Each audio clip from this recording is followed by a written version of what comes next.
Asking myself a question. Day 16. Pop. Yo, what's up, Alan? So, I'm here. Yo, so this is day 16. What day is it? Day 16, because it's May 16 right now. So, what's up? This is day 16 of asking myself a question. So, for day 16, my question is, let's get straight on it. So, ang tanong ko ay, what is your message for your 15 years old self or 16? Because I'm gonna turn 16. Anong message mo sa akin?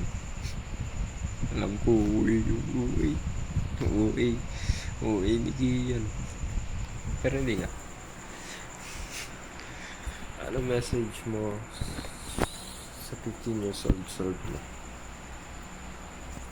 Pero ako naman, sa akin, may tanong ako sa sarili ko. Well, basta, tanong ko, ano naman message ko sa'yo, future self? So, message ko lang ay always keep that faith in God, kasi yun mismo yung kailangan mo lang.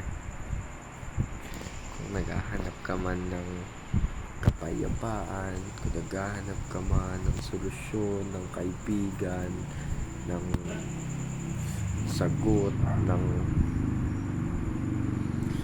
kahit ano, mahahanap mo dun eh. Mahanap mo kay God.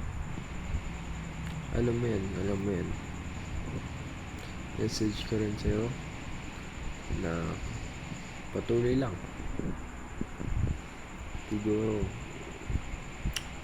kung nasa position ka na hindi maganda, o kung nasa position ka naman na maganda, kahit ano, tiwala ka lang.